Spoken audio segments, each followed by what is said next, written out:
வந்தடைய இணைந்த பலன் குருவடைந்தேன். 10 வித ஒழுக்க முறை பணித்துருதி என்னை கேட்டார். பதித்தேன் சத்தியம் 10 வித ஒழுக்க முறை பணித்துருதி என்னை கேட்டார். பதித்தேன் சத்தியம். உத்தமனாய் நில்லென்றார் உணர்த்தினார் ஊமை ஒளி ஓங்காரம். என் நெத்தியிலே கண் திறந்தார் நிலையான பொருள் காட்டி நினைக்கச் செய்தார். அத்துவித துவித நிலை அதற்குள்ளே அறிவித்தார் ஆசான். பின்னும் முத்தி பெறும் விதம் உரைத்தார். முன் நினைந்த நினைவெல்லாம் முடிப்பதற்கு ஒத்த வழி இல்லறமே உயர்வானது என்றெனக்கு உணர்த்தி வைத்தார். அத்தனையும் என் அறிவில் பதித்தபடி அனுபவித்து அறிந்து விட்டேன்.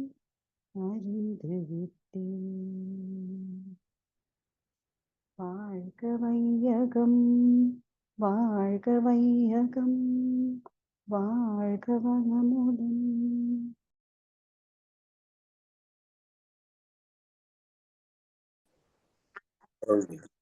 செந்தில் அம்மா அவர்களை அன்புடன் அழைத்து வருகிறோம். வாழ்க வளமுடன். வணக்கம். அழுத்தமேனும் முந்தாற்றல் ஒன்றை கொண்டே அணுமுதலாய் அந்த கோடி அனைத்தும் ஆக்கி வழுத்தும் ஓர் அறிவு முதல் 5ம் 6ம் வகை வகையா உயிரினங்கள் தோற்றுவித்து முழு திறனுடன் காத்து முடிக்கும் மேலாம் முழு முதற் பொருளே நம் அறிவாயாற்றும். பழுத்த நிலை வரும் வரையில் நீ நான் என்போம். பழுத்த நிலை வரும் வரையில் நீ நான் என்போம். பதம் அடைந்தோம் ஒன்றானோ பரமானந்தம். குரு வணக்கம். என்னை யான் அறிய வேண்ட இறைவாயின் குருவாய் வந்தாய். என்னை யான் அறிய வேண்ட இறைவாயின் குருவாய் வந்தாய். சென்னியில் சிந்தை வைத்து சீர்த்தவம் முறையாய் செய்தேன். சென்னியில் சிந்தை வைத்து சீர்த்தவம் முறையாய் செய்தேன். உன்னையே என்னுள் காட்டி உள் நிறைந்தறிவாய் நின்றாய். உன்னையே என்னுள் காட்டி உள் நிறைந்தறிவாய் நின்றாய். முன்னை சேர்வினை தூய்மைக்கே முயன்று அறநெறி வாழ்கின்றேன். முன்னை சேர்வினை தூய்மைக்கே முயன்று அறநெறி வாழ்கின்றேன். என்னை யான் அறிய வேண்ட இறைவாயின் குருவாய் வந்தாய். இறைவாயின் குருவாய் வந்தாய். நன்றி. வாழ்க்கை வந்து சும்மா இருக்கின்ற சீரறிய செய்த குருவே, அந்த நிலை தனில் அறிவு அசைவற்றிருக்க பெரும் ஆனந்தம் பொங்குதங்கே. இந்த பெரும் உலகமிசை எடுத்த பல பிறவிகளின் இறுதி பயனாகிய சந்ததமும் என்னை மறவாத சாந்த வாழ்வழித்தோய் என் சந்தோஷ செய்தி இதுவே குருவே, என் சந்தோஷ செய்தி இதுவே. வாழ்க வாழ்க வையகம், வாழ்க வையகம், வாழ்க வளமுடன். குரு வாழ்க, குருவே துணை. இன்றைய தவத்தை மிகச்சிறப்பாக வழி நடத்தி தந்த பேராசிரியர் ஞானாசிரியர் அருள்நிதி கார்த்திகேயன் நாகேந்திரன் ஐயா அவர்களும் அவரது அன்பு குடும்பத்தினரும் அருட்பேராற்றல் கருணையினால் உடல் நலம், நீளாயுள், நிறை செல்வம், உயர் புகழ், மெய்ஞானம் ஓங்கி வாழ்க வளமுடன், வாழ்க வளமுடன், வாழ்க வளமுடன். தொடர்ந்து ஞானமும் வாழ்வும் புத்தகத்திலிருந்து ஞானக்களஞ்சி கவிகளுக்கு விளக்கம் வழங்கி வந்து கொண்டிருக்கும் மூத்த பேராசிரியர் ஞானாசிரியர் அருள்நிதி பழனிசாமி வேலுசாமி ஐயா அவர்களை அன்போடு அழைத்தமைவோம். வாழ்க வளமுடன் ஐயா. இன்றைய காரணம் பழக்கம் என்ற தலைப்பு, அப்படிதானங்கய்யா? ஆமாங்கய்யா, ஆமா ஆமா. வாழ்க வளமுடன். தொடருங்கய்யா. வாழ்க வளமுடன். நன்றிகளை. வாழ்க வளமுடன். வாழ்க வையகம், வாழ்க வையகம், வாழ்க வளமுடன். குரு வாழ்க, குருவே துணை. சான்றோர் பெருமக்களே, மனிதருள் வேறுபாட்டுக்கான காரணங்கள் 16, அவற்றை பற்றிய தொடர் சிந்தனையாக மேற்கொண்டிருக்கின்றோம். இன்றைக்கு 14வது காரணமாகிய பழக்கம். பழக்கம் என்பது பழகுவது, அது விளக்கும் போது விலகுவது, சில சமயங்கள்ல விளக்க முடியாமல் திணறுவது. சில பழக்கங்களை மாற்றிக்கொள்ள முடியும், சில தீய பழக்கங்களை மாற்றுவது கடினம். பிறக்கும் போது யாரும் குடிகாரனாகவோ சூதாடியாகவோ பிறக்கிறதில்லை. சந்தர்ப்பவசத்தால் கற்றுக்கொண்டு விட்டால் இதிலிருந்து மீண்டவர்கள் யார், எத்தனை பேர்? எனவே சில பழக்கங்களை மாற்ற முடியும், சிலவற்றை மாற்றுவதிலே மிக பெரும் போராட்டம் இருக்கும். Thought becomes action. Action becomes habit. Habit becomes character. Character becomes personality. Personality decides destiny என்று சொல்வார்கள். அப்ப எண்ணமே ஒரு மனிதனின் வாழ்க்கையை நிச்சயிக்கிறது. எண்ணம் எழும் போதே அதை நன்மை தீமையை ஆராய்ந்து பார்க்கின்ற ஒரு தகைமை, சிறப்பு இல்லை என்றால் மனதின் தாக்கம், சமுதாயத்தின் ஒத்துழைப்பு அதை கீழ் நோக்கியே தள்ளிவிடும். ஏன் அப்படின்னா, மனதின் இயல்பே கீழ் நோக்கி பாய்வதுதான். ராமாயணத்துல அகலிகையை கல்லாய் போக கடவுதுன்னு சபிச்சிருவாங்க. ஏன் கல்லா போகணும்? இதுல அற்புதமான ஒரு கருத்து இருக்கிறது. பொதுவாக பகவத்கீதையில கூட காற்று போல் இந்த மனம் அலைந்து கொண்டிருக்கிறதுன்னு சொல்வார்கள். அப்ப அலை பாய்கின்ற மனதை காற்று மனம் என்று சொன்னதை கேள்விப்பட்டிருக்கிறோம். ஆனா கல் மனம் என்று சொன்னது எங்கிடத்துல வரும் என்றால், இரக்கம் இல்லாத போதும் மனசு என்ன கல்லா என்று கேட்பாங்க. ஆனா இந்த இடத்துல ராமாயணத்துல கல் மனமாக ஏன் உருவகப்படுத்திருக்கிறாங்க பாத்தீங்கன்னா,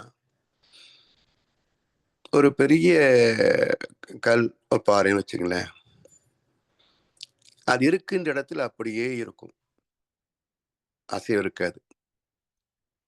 அசைந்தால் கீழ் நோக்கியே உருளும். இது போல எதையும் சிந்திக்காமல் சோம்பி கிடப்பதும், அப்படி சிந்தித்தால் புலன் வாழ்க்கை பற்றி மட்டுமே சிந்திப்பதும் கல்மனம். எனவே இந்த மனதின் இயல்பை புரிந்து கொண்டு, அது எப்பவும் இந்த புடலங்காய்க்கு கல்லு கட்டி வச்சிருப்பாங்க பாத்தீங்களா, அது மாதிரி இதுக்கு ஒரு லகான் போட்டு வைக்கணும். இல்லை என்றால் அது அறுத்து கொண்டு ஓடிடும். பிறகு சிலவற்றை மாற்ற முடியும்.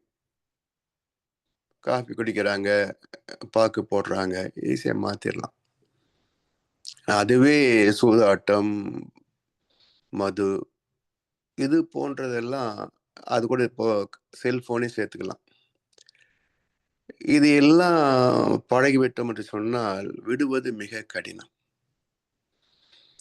அதனால் ஒன்றை பழகுவதற்கு முன்பே அதனுடைய தாக்கம் என்ன, விளைவு என்ன, நன்மை தீமை என்ன என்பதை ஆராய்ந்து பார்த்து ஒரு பழக்கத்திற்கு இடம் தர வேண்டும். இது ஒவ்வொரு நாட்டின் பண்பாடு, கலாச்சாரம், சூழ்நிலை இவற்றை பொறுத்து உலகத்துல எதுவுமே இதுதான் சரி, இதுதான் தவறு என்று சொல்ல முடியாத அளவுக்கு ஒரு குழப்பம் இருக்கும். உதாரணமாக, இஸ்லாத்திலேயும் கிறிஸ்தவத்திலேயும் அசைவம் ஏற்றுக்கொள்ளப்பட்ட, இன்னும் சொல்ல போனா அசைவம் இல்லாத விசேஷம் கிடையாது. கல்யாணம், கிரகப்பிரவேசம், எது எடுத்தாலும் பிரியாணி தான். ஆனா ஜெயின மதத்திலே அசைவம் கிடையாது. அகிம்சை முதல் கோட்பாடு. ஆனா அவர்கள் லேவாதேவி பிசினஸ், கடன் கொடுத்து வட்டி வாங்கி வட்டியில தான் வாழ்க்கை நடத்துவாங்க. ஆனா இஸ்லாத்துல வட்டி வாங்கக்கூடாது. இப்படி மதங்கள் மக்களுக்கு ஒழுக்கத்தை போதிக்கின்ற மதங்களிலேயே குழப்பம் இருக்கிற போது மனிதர்களில் எப்படி இல்லாம போகும்? அதனால் வேறு வேறு படியான பழக்க வழக்கங்கள் உலகெங்கும் இருக்கும். ஒரு நாட்டுக்குள்ளே, ஒரு ஊருக்குள்ளேயே கூட இருக்கும். ஒருவர் போல் இன்னொருவர் இருப்பதில்லை, வீட்டுக்குள்ளேயே இருக்கு. இது கற்றுக்கொள்கிறோம். சந்தர்ப்பம், சூழ்நிலை, தேவை இவற்றை ஒட்டி ஒன்றை பழக்கப்படுத்திக் கொள்கிறோம். அதுக்கு தகுந்தாற் போல 7 சம்பத்துக்களும் மாற்றம் பெறும். குடிகார முகத்தை பார்த்தா தெரியுது இல்லையா எவ்வளவு தேஜஸ் இருக்குன்னு? சூதாடி முகத்தை பார்த்தா தெரியுது இல்லையா எவ்வளவு ஏமாற்றம், இழப்பு இருக்குதுன்னு? அப்போ ஒரு மனிதனுடைய முகம் தெளிவாக ஒரு கவர்ச்சியா இருக்கணும். தேஜஸ் சொல்லுவார்களே, ஈர்ப்பா இருக்கணும். முகத்தை பார்த்தாலே மீண்டும் பார்க்கலான்ற மாதிரி இருக்கணும். பார்த்தாலே போய் காலை இந்த மூஞ்சில முழிச்சுன்ற மாதிரி இருக்கக்கூடாது. அப்போ அந்த அகத்தின் அழகு முகத்தில் தெரியும் சொல்றாங்க இல்லையா?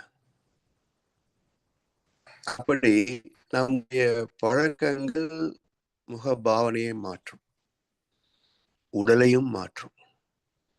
மது அருந்தினால் என்ன ஆகுதுங்க?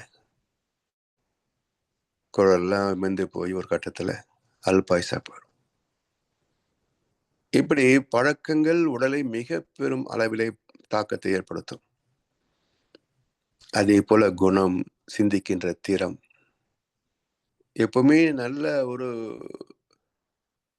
ஆராய்ச்சி மனப்பான்மையோடு இருக்கக்கூடியவர்களுடைய அந்த அறிவு, சிந்தனை இதெல்லாமே மேன்மையாக இருக்கும். அப்ப அதுவும் ஒரு பழக்கம்தான். ஆராய்ச்சி உள்ளவர்கள் மற்ற ஃபன் கல்ச்சர், வேடிக்கை வினோதத்துக்கெல்லாம் இடம் கொடுக்கவே மாட்டாங்க. ஒரு நிமிஷம் கிடைச்சாலும் கூட இது ஏன் வீண் பண்ணுவானே தான் நினைப்பாங்க. மற்றவர்கள் பார்க்குற போது என்ன லைஃப் என்ஜாய் பண்ண வேண்டாமா, இப்படி இருந்தா எப்படின்னு நினைப்பாங்க. அவருக்கு அதுதான் என்ஜாய்மெண்ட். எனவே ஒருவருக்கு மகிழ்ச்சியாக இருப்பது இன்னொருவருக்கு மகிழ்ச்சி இல்லாதாக இருக்கும். அதனால்தான் தான் செய்கின்ற கடமைகளிலே இன்புறுபவன் என்று கீதை சொல்லும். ஒரு வேலை செய்யறோம்னா இன்வால்மெண்டா செய்யணும், சந்தோஷமா செய்யணும். இதெல்லாம் செய்ய வேண்டியிருக்கே அப்படின்னு நினைச்சோம்னா அது எதுலையுமே சிறப்பு இருக்காது. அதே போல சில பழக்கங்கள் பாராட்டப்படுகின்றன, சில பழக்கங்கள் தூற்றப்படுகின்றன.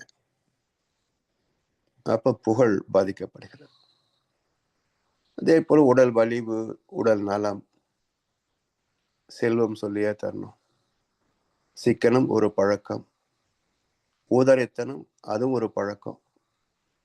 சிக்கனம் குறைவாக சம்பாதித்தாலும் கூட சேமிப்பை உயர்த்தும். ஊதாரித்தனம் அதிகமா சம்பாதிச்சாலும் கடனை தான் மிச்சம் வைக்கும். இப்படி ஒவ்வொரு அம்சத்திலேயும் பழக்கம் என்பது மிக பெரும் பங்கு வகிக்கிறது. ஏன்னா அதுதான் வாழ்க்கைன்னு சொல்ல முடியும்.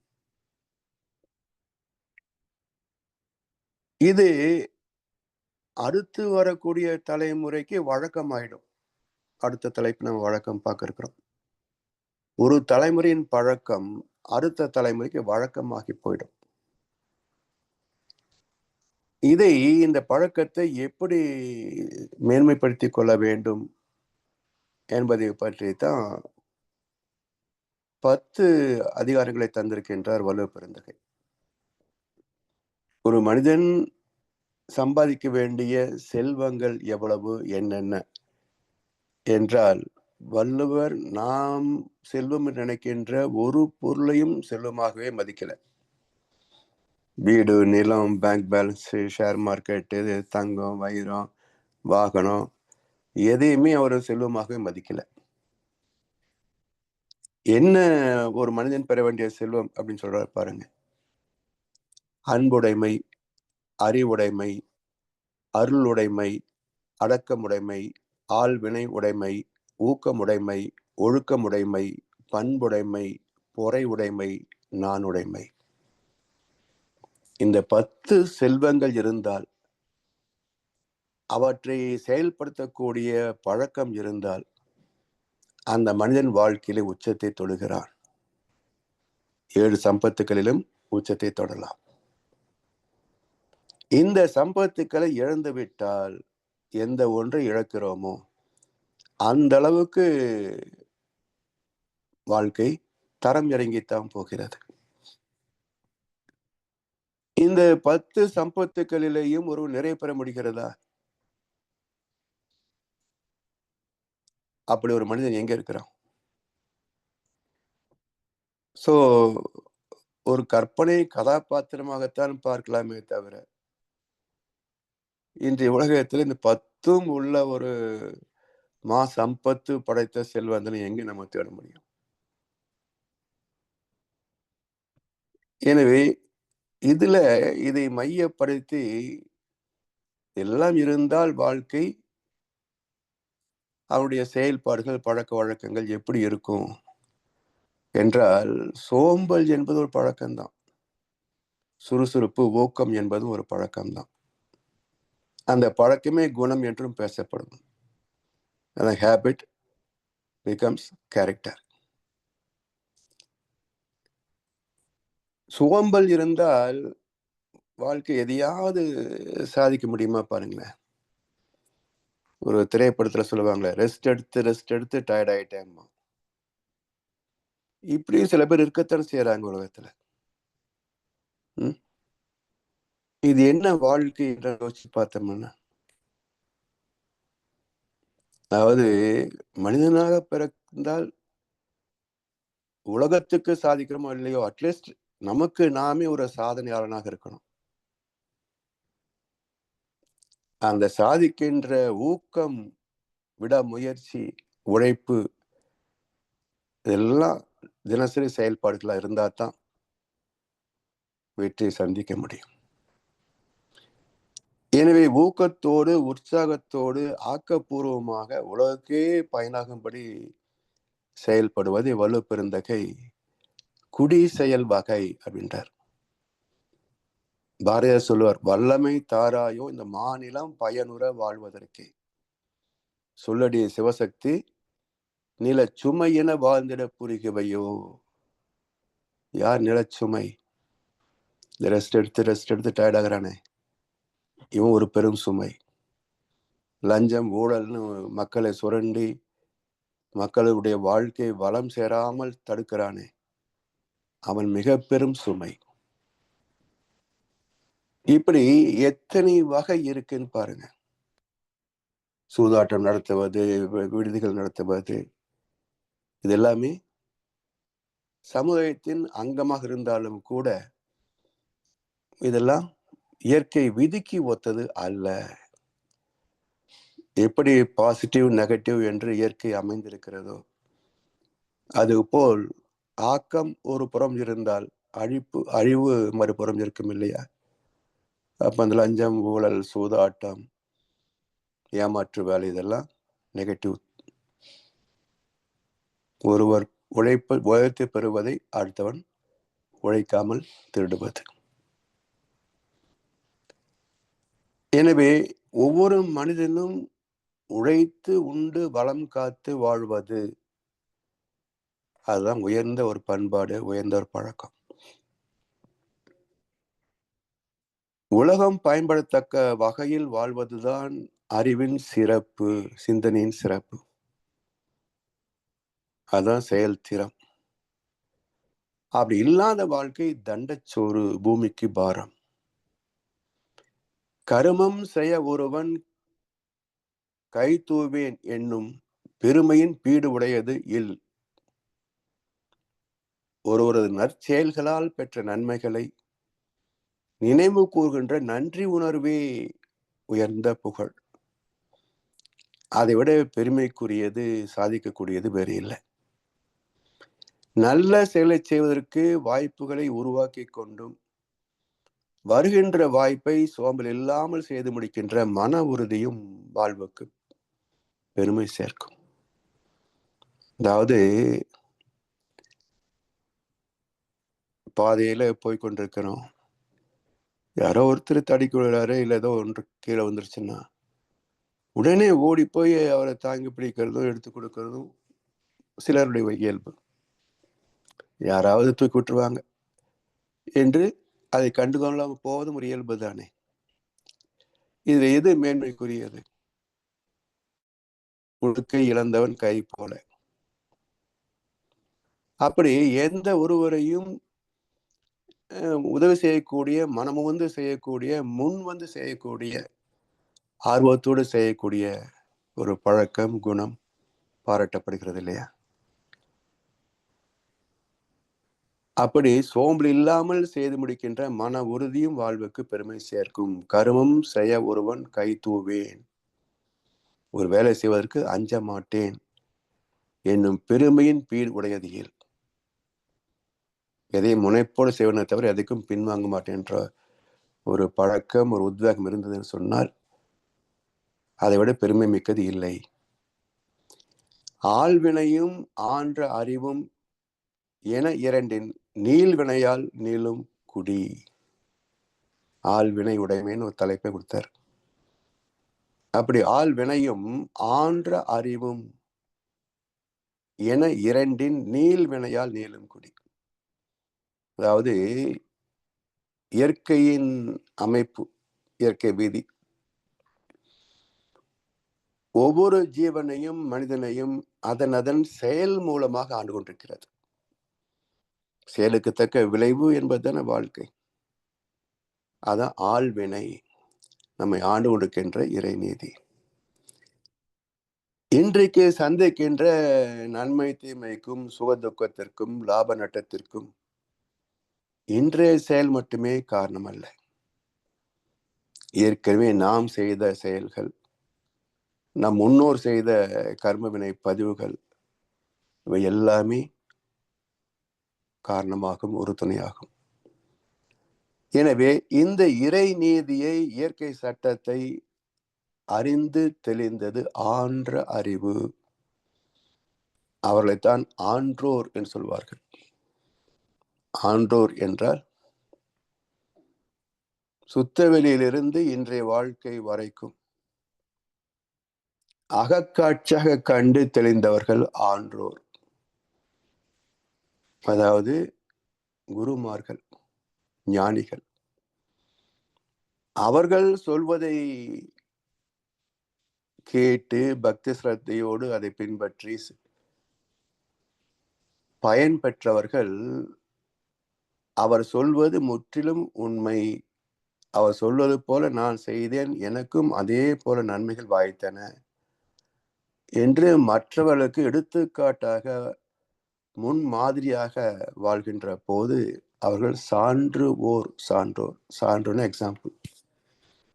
அப்ப ஆன்றோர் சான்றோர், ஆன்ற அறிவுள்ளவர்கள் ஆன்றோர். அவரிடத்திலிருந்து அறிவை கற்றுக்கொண்டவர்கள் சான்றோர். இவரிடத்திலிருந்து மற்றவர்கள் மன உறுதியோடு பின்பற்ற வேண்டும், அது அவர்களுடைய கடமை. எனவே ஆள்வினையும் ஆன்ற அறிவும் உடையவரின் செயல்கள் வருகின்ற சந்ததிகளுக்கு வழிகாட்டியாக அமைவது நீளும் குடி. எந்த தத்துவமும் வீண் போனதா? பக்தி கதைகள்னு செய்தித்தாள்ல வரும், வார பத்திரிகைகள்ல வரும். இதெல்லாம் அடுத்த வாரம் கூட நிக்காதுங்க, அப்பப்ப குப்பைக்கு போயிடும். ஆனா தொல்காப்பியம், பகவத்கீதை, ராமாயணம், மகாபாரதம், கந்த புராணம், திருக்குறள், திருக்குரான், பைபிள், இதெல்லாம் எங்கேயாவது குப்பைக்கு போகுமா? அப்ப நீளும் குடி என்றைக்கோ எழுதப்பட்ட தத்துவம் மனித குலம் உள்ளளவுக்கும் அது பயணித்துக் கொண்டிருக்கும். எனவே ஆன்ற அறிவும் ஆள் வினையும் செயல்பாட்டிலே பழக்கத்திலே உள்ள ஒரு மனிதருடைய வாழ்க்கை அடுத்து வரக்கூடிய சந்ததிகளுக்கு என்று வழிகாட்டி கொண்டே இருக்கும். குற்றம் இளனாய் குடி செய்து வாழ்வானை சுற்றமா சுற்றம் உலகு. குற்றம் என்றால் இயற்கை சட்டத்திற்கு, தெய்வ நீதிக்கு குறுக்கே பாய்வது குற்று அம். அது இல்லாமல் நேர் வழி இணைந்து பயணிப்பது, தெய்வ நீதியோடு இணைந்து வாழ்வது குற்றம் இளனாய். குடி செய்து வாழ்வானை, எல்லோருக்கும் நன்மை தரத்தக்க வகையிலே, தனக்கும் நன்மை ஏற்படக்கூடிய வகையிலே குடி செய்து வாழ்வானை சுற்றமா சுற்றும் உலகு. யார் ஒருவரோடு நட்பு பாராட்டுவாங்க? தன்னுடைய கடமையை செய்திடுறாங்க. யாருக்கு என்ன தேவை என்றாலும் மனம் மகிழ்ச்சியோடு உதவி செய்யறாங்க என்று சொன்னால் அவருக்கு நட்பு உறவு வட்டம் பெருசாத்தான் இருக்கும். இவங்களுக்கெல்லாம் எதுக்கு கொடுக்கணும்னு நினைச்சுக்கிறவங்க கையில எவ்வளவு இருந்தாலும் யாராவது பக்கத்துல போவாங்களா? எனவே சுற்றமா சுற்றும் உலகு. இறை நீதிக்கு இணைந்து வாழும் சிறப்பு குற்றம் இளனாய். கர்ம வினைப்படி நடப்பதை அங்கீகரிப்பது அறிவின் மேன்மை, அறிவின் சிறப்பு. சுற்றமும் நட்பும் போல நம்மை சூழ்ந்திருப்பது இயற்கை சட்டம், தெய்வ நீதி. அது நமக்கும் சந்ததிக்கும் அனைத்து நன்மைகளையும் செய்து துன்பம் வராதபடிக்கு பாதுகாப்பு அரணாகவும் அமைகிறது. இப்படி ஒரு மனிதனின் செயல்கள் ஒவ்வொரு நாளும் புதிய புதிய செய்திகளை நாம் கேள்விப்படுகின்றோம், பார்க்கின்றோம். நாளும் ஒவ்வொரு பாடம் கூறும் காலம் தரும் பயிற்சி. கடைசி பாடம் என்ன? செத்தா எப்படி இருக்குன்றது அப்பதான் தெரியும். அது வரைக்கும் வாழ்க்கை கற்றல், லைஃப் லாங் லேர்னிங். கடைசி லெசன் இறந்தால் எப்படி இருக்கும், அதான் லாஸ்ட் சாப்டர் கிளைமேக்ஸ். அது வரைக்கும் நாளும் ஒவ்வொரு பாடம் கூறும். காலம் தரும் பயிற்சி, காலம் என்றால் இறைநிலை. அப்போ தினசரி நாம் சந்திக்கின்ற ஏதாவது ஒரு புதிய அனுபவம், அதிலிருந்து ஒன்றை கற்றுக்கொள்கின்றோம். அதை தொடர்ந்து செய்வதா வேண்டாமா என்று முடிவெடுக்கின்றோம். அடிக்கடி செய்கின்ற போது பழக்கமாக மாறுகிறது. வேண்டாம் என்று விட்டு விலகுகின்ற போது அது நற்பழக்கமாக மாறுகிறது. அப்ப நல்லதை பற்றுவதும் தீயதை விலக்குவதும் நல்ல பழக்கம். அந்த வகையிலே குழந்தை பருவத்திலிருந்து நல்லவற்றை கற்று, நல்லவற்றை கற்பித்து, நல்லவற்றிலே தேர்ச்சி பெற்று நல்லபடியாக வாழ்ந்து முடிய வேண்டும் என்பதுதான் நல்லோர்களின் சான்றுரை தத்துவம். பயன்கொள்ளும் என்று சொல்லி வாய்ப்பளித்த அனைவருக்கும் நன்றி பாராட்டி இந்த உரையை நிறைவு செய்கின்றோம். வாழ்க வளமுடன், வாழ்க வளமுடன், வாழ்க வையகம். வாழ்க வளமுடன் ஐயா. அருமை. சிறப்பாக தொடர்ந்து விளக்கம் வழங்கி வந்து கொண்டிருக்கும் மூத்த பேராசிரியர் ஞானாசிரியர் அருள்நிதி பழனிசாமி வேலுச்சாமி ஐயா அவர்களும் அவரது அன்பு குடும்பத்தினரும் அருட்பேராற்றல் கருணையினால் உடல் நலம், நீளாயுள், நிறை செல்வம், உயர் புகழ், மெய்ஞானம் ஓங்கி வாழ்க வளமுடன், வாழ்க வளமுடன், வாழ்க வளமுடன். நன்றிகள் ஐயா. அம்மா தொடருங்கம்மா ஒருங்கிணைப்ப. ஐயா வாழ்க வளமுடன்.